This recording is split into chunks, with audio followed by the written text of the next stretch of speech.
everyone on this channel. We are merging psychology with spirituality to help us all return back to our natural state of calm.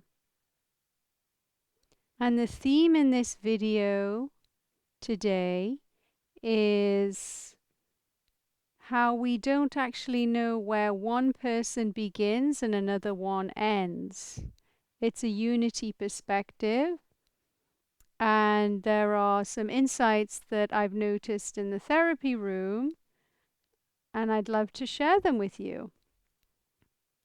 In the therapy room, working as a therapist, you realize that you really don't know where one person begins and the other one ends. You don't know where the therapist begins and the other person ends, because there is some transference of emotions from the client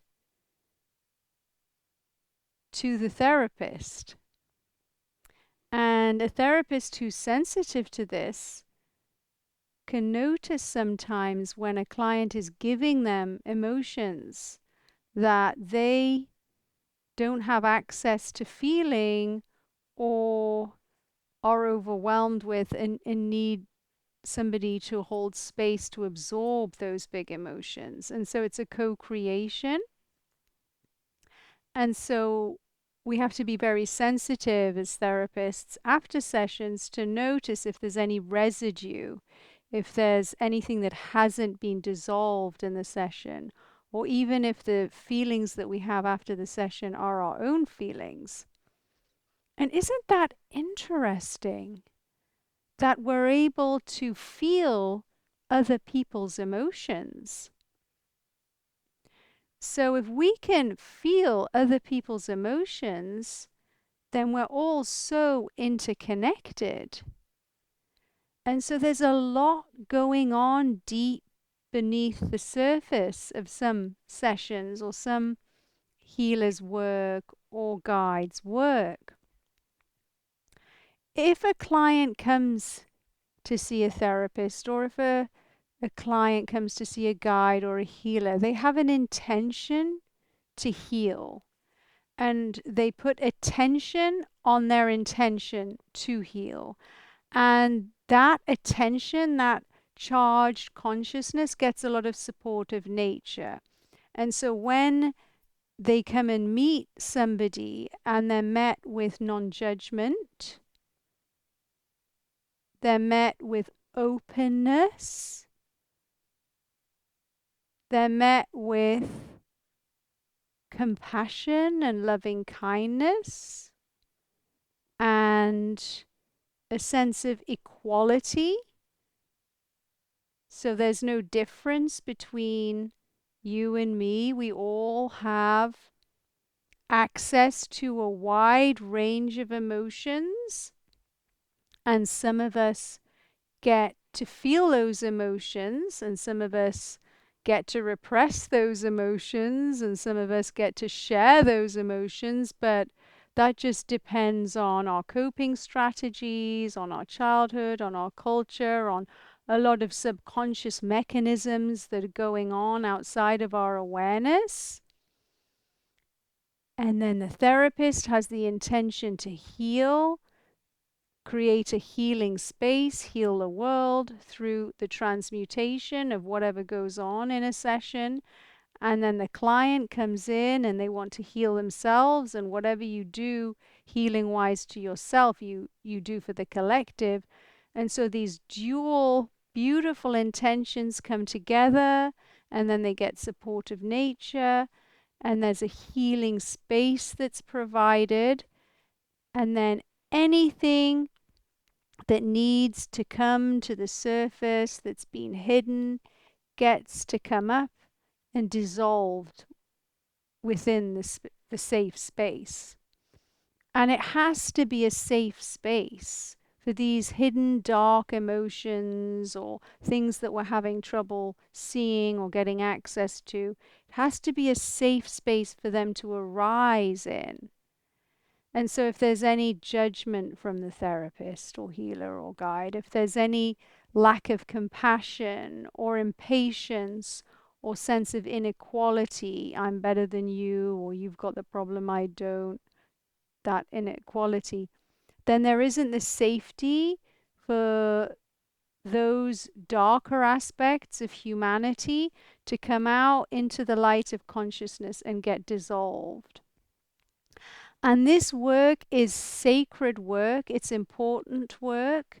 Not everybody has the time or the inclination to put their attention on healing, to put their attention on seeing the things they don't want to see, and to go and set aside some private time to do the work. And that work is so important for the healing of the wounds of humanity. Everything that we feel is felt by the collective, and everything that we heal is healed in the collective. We don't know where we begin and another one ends. And so the therapist and the client, they're the same thing on one level, in a unity level, come together and they do healing work together. Nobody's better than anyone else. And it's just transformational work. And in order for a therapeutic space to be transformational, there has to be courage to be with the darker sides of humanity within us. It doesn't matter who you are. You can be a superstar, you can be a homeless person, you can be a therapist, you can be a healer, you can be a spiritual leader, you can be somebody working in a supermarket. No matter who you are, where you are, what your culture is, how much money you have in your bank, whatever you look like, whatever you choose to wear, you all, when you take a body, have a human experience. And part of the human experience is connecting with stress. And that stress can cause darkness, can cause negative emotions, can cause personality disorders, can cause unhealthy coping strategies, can cause blow-ups, can cause us to do terrible things to one another. That doesn't mean that an individual is bad. It doesn't mean that an emotion is bad. This black and white thinking gets us trapped. This black and white thinking of that person's wrong and I'm right just creates a lack of unity, a lack of understanding of how we're so interconnected and we don't know where one person begins and the other one ends. So having compassion for all beings, knowing that even if we don't viscerally feel connected to others, even knowing that once we dissolve the stress in our system, we will realize that whatever we do to another, we do to ourselves. There really is no difference. Can start the healing process. And so, what darker aspects within yourself are you ashamed of, or are you afraid of, or are you judging others for having and thinking that you don't have them? Because sometimes whatever we dislike in other people is probably deeply hidden within ourselves and not processed. And so you can get information about your shadow through observing what you dislike in other people. Oh, but I would never do that. I would never be cruel like that, or I would never behave narcissistically, or I would never, you know, hurt someone consciously, or I would never. We assume this moral high ground, but the assumption of a moral high ground, or the desire to have a moral high ground, is a form of dysfunction and lack of unity. And it stems from an inability to integrate those darker aspects within our personality, within our human experience. And that goes underground and it comes out with a desire to create inequality. We just don't want to come to terms with our imperfections. It's frightening to be imperfect, because perfection makes us feel like we're in control, whereas imperfection can be a little bit destabilizing. Like, well, if I'm imperfect and I have these emotions coming up within me, what if I act on them? What if they overwhelm me? What if I don't want to see that part of myself? And so realizing that those darker aspects can be transmuted into creative pursuits. They aren't anything to be afraid of.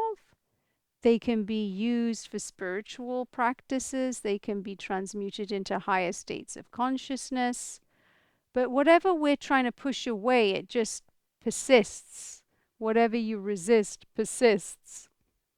So we need to get in contact with that and encourage that darker aspect to come out, and know that the thoughts are not facts. And just because we might have negative thoughts, we don't need to act on them. We can just hold space for them. And if we have the courage to bring them up into the light of consciousness, we can maybe have some creative solutions about how to move that energy. So some people might go to might feel sorrow or anger or sadness and go to ecstatic dances and move their body and scream and get it out, and they'll feel amazing, rather than just becoming a nightmare as a partner or a boss or cruel. And maybe somebody decides they want to create art out of their pain. And we all know, well, maybe you do, that famous painting of the depressed, horrific face. It's the scream.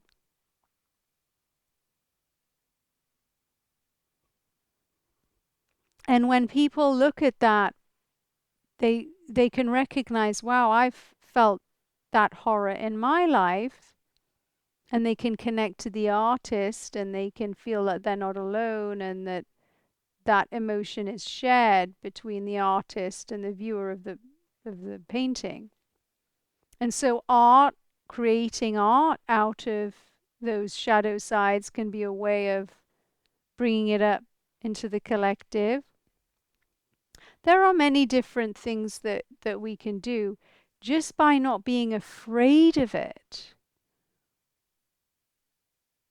Can dissolve it. Just by relaxing and knowing that it isn't stuck to our identity, because our identity from a unity perspective is transcendental. Our true identity is nothing to do with our emotions, nothing to do with our past, nothing to do with our trauma, nothing to do with anything in the physical world. It's transcendental and untouched.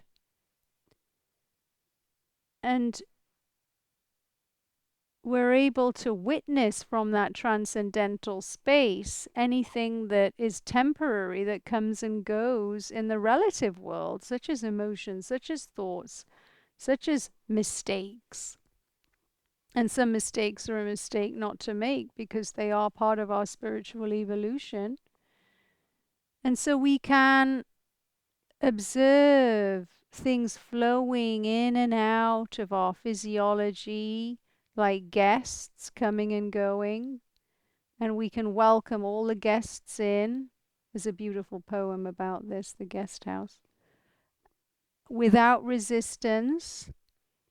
Some days a guest will be unhappy, will be tantruming, will be screaming and shouting and hateful and angry and irritated. Another time, the guest will be peaceful and calm and loving and kind. But we're not the guests. We hold space for the guests. We're way beyond even being an individual human, and it's very difficult because we're so transcendental, and then we come into a human body, and just by virtue of being stuck and squashed into a human body, that's traumatic in itself, because it's unnatural. It's unnatural to perceive yourself as an individual when you're so unbounded, and it can cause a little bit of dysfunction. And the only truth is the truth from a unity perspective. And not knowing where you begin and another one ends is a hint at that unity perspective. But in unity, all that exists from a unity perspective,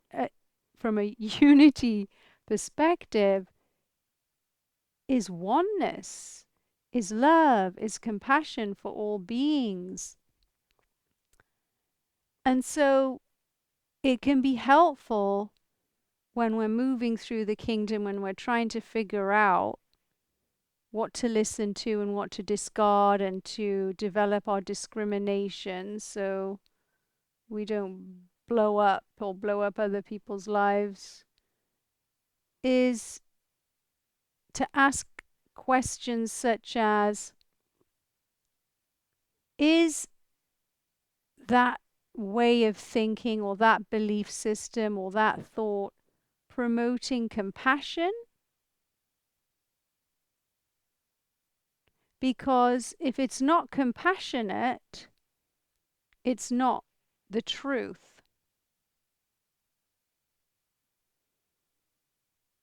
And when we're rolling around in the mud and we're trying to sort of figure out how to be in a human body, and the body's de-stressing, and we've got personality disorders and trauma and past and thoughts coming and going, and some of them are negative, and just that whole craziness, it's hard being human, we can forget that actually we're beyond our humanity, we're non-human, we're transcendental, and all that exists in that transcendental space is loving compassion for everything at all times. And sometimes, if we're lucky enough in this lifetime to get a transcendental meditation technique, or a technique that takes us beyond all the chaos of the human body and the past and all of the karma and just survival instincts, to put us back into our home space, we realize that when we return home beyond the body to that transcendental realm, that if you move around in it, there is only stillness and waves of compassion and love and celestial, I don't even know what to say, whether you can't even call them emotions, but it's beautiful and it's safe and it's loving, and there's nothing to be afraid of, and that's who you really are. And that's who everybody is. And so if you touch some of that, or you get contact with some of that, it takes away and ocean of misery and fear and loathing of other people. And if you manage to touch it or have some of that integrate into your physiology, the world transforms into a very different place, a place that you perceive from a unity perspective. And you spontaneously have love for all beings. You have compassion for all beings because you see that everybody's just doing the best they can with having this human body and nervous system and past and trauma and lineages of things that we don't even know whether it's theirs, and stress is shared. So you can't be ashamed of your stress or your past or your trauma or your personality. It's, you don't know where you begin and the other one ends. It's all shared. It's just like you just get given some of it. Here, Joe Blogs, have a percentage of the collective stress, and fingers crossed you can cope with it. But then there's things that are outside of our awareness in our subconscious that take that stress and do things with it. It creates unhealthy coping mechanisms like personality disorders or addictions that come with it, or urges and repression, and then people that move around and have developed those coping strategies then get into powerful positions and make laws and become people that bring us up in dysfunctional family units, and it gets a bit messy until, and it will remain messy until we move to a new platform of awareness, which is a unity platform of awareness where we see that we're not separate, that we're not better than anyone else, that the stress is shared, that things are not black and white, that we all are the same thing, split into billions of different pieces that are trying to function with different stresses at different times. And then we can just roll around in the kingdom going, wow, you're doing a good job. Even if you end up in prison, you're doing a good job. Even if you lose your mind and you go into a mental institution, you're doing a good job. Even if you've gone through a divorce and it was violent and maybe you were the one that hit your partner, you're off the hook. You're doing a good job because you did the best you could according to that moment in time with this, the way your system dealt with the stress. Everybody's off the hook. And if everybody's off the hook, then compassion arises. And when compassion arises, then the healing space arises for us to see those darker aspects without punishing them so that they can dissolve and so the world can heal. But as soon as we start making people bad or different or creating division, then it's over because it's not the truth.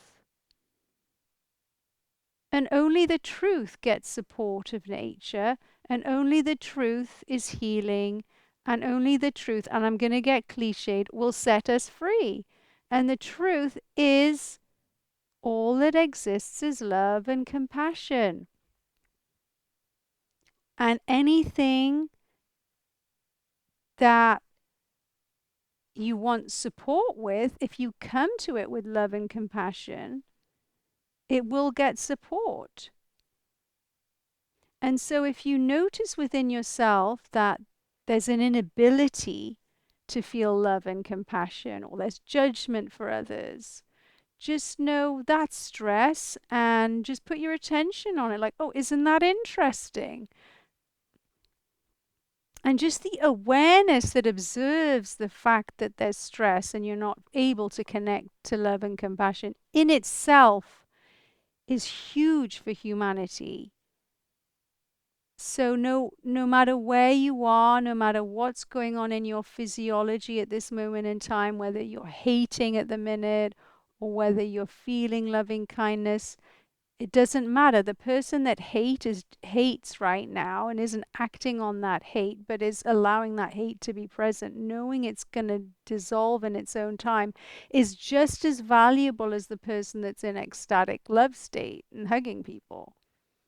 They're both doing good work. The person that's hugging and loving's great. The person that's realizing their shadow side and being with it and being courageous and knowing it's not who they are and they're beyond it and relaxing into it is doing a service also. And that's why we don't have any judgment, because we don't know who's doing what at what moment in time.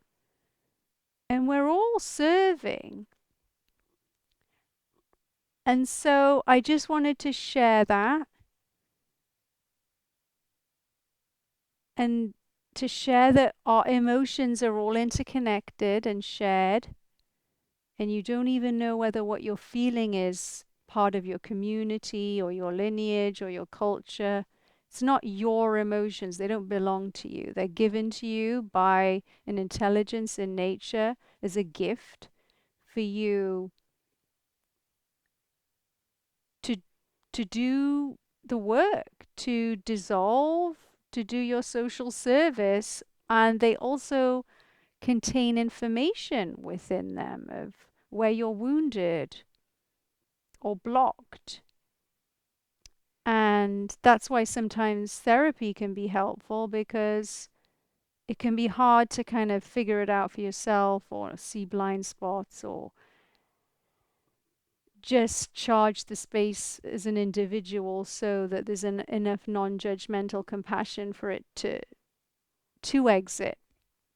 So I just wanted to share that. And I just pray that everybody can move beyond a black and white thinking, and that everybody can realize how powerful they are and step into a more unified perspective, and that we know that we're all interconnected and we don't know where one person begins and another one ends, and that may we all hold space for one another's wounding and know that we're beyond our personality disorders, we're beyond our past, we're beyond our trauma, we're beyond our history. And let's just hold space for what we truly are and how powerful we truly are. Take care.